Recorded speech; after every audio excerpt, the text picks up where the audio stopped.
I now recognize myself for closing remarks. The American people gave President Trump a mandate to drain the swamp, and they expect us to deliver on that promise. Our massively growing debt and interest threaten every single American, their children, and every generation to come. The United States is now $37 trillion in debt. In fiscal year 2024, the government spent over $1.8 trillion, more than it took in. And in fiscal year 2025, the interest on our debt is expected to exceed $1 trillion, more than our military budget. We need to be brutally honest about how this massive debt came to be in the first place. It originated from Congress and elected presidential administrations for decades. We are grateful that President Trump's DOGE team has already identified at least $180 billion in federal savings. However, without legislative action, these hard-won cuts could be reversed by the stroke of a pen with a future administration. After all, we listen to Democrats every single day make fun of, attack, and criticize the efforts of DOGE. They don't take it serious. They want government to be bigger and bigger and bigger until we completely collapse.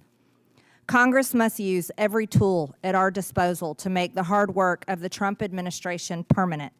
2 weeks ago, House Republicans took the first step in codifying the DOGE cuts by passing the White House's $9.4 billion rescissions package. This is only the first step. The Senate must immediately pass these cuts and send them to President Trump's desk. We must continue to codify every penny of DOGE cuts through rescissions and the appropriations process. This is our mandate. This is our duty. The legislative branch can't sit on the sidelines. In this subcommittee, we will fight the war on waste shoulder to shoulder with President Trump. We've held hearings exposing billions in improper payments, corrupt NGOs pushing destructive policies, and taxpayer-funded media like NPR and PBS that serve elite interests over the public good.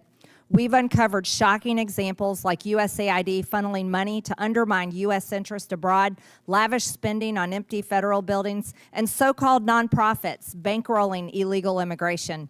Today, we heard more egregious examples of Americans' hard-earned tax dollars being abused to promote genital mutilation of children, fund the Green New Deal scam, fund terrorists overseas, and fund hundreds of billions of improper payments.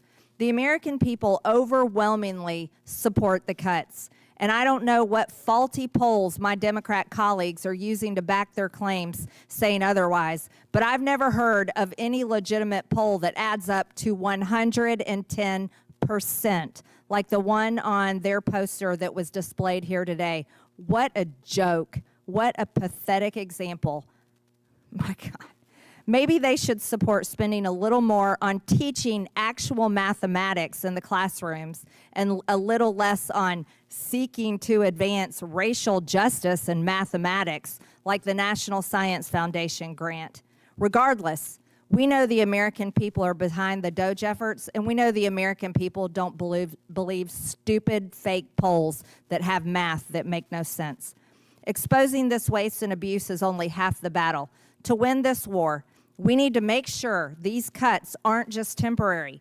That means passing laws to streamline agencies, eliminate redundant programs, and give the president the authority to fire bureaucrats who don't do their jobs, the same bureaucrats that go ahead and give out these grants that mutilate children, gives money to USAID to do regime change in foreign countries, and so many more stupid, horrible things that the American people don't want to spend their money on. Slashing waste, fraud, and abuse from the federal government provides real savings for the American people. We as lawmakers should pass new DOGE cuts every single day and make cutting waste, fraud, and abuse our top priority. Instead of growing the government, we should be slashing the government. The government is far too big. It's like an overgrown, out-of-control animal, and the American people are beginning to hate it.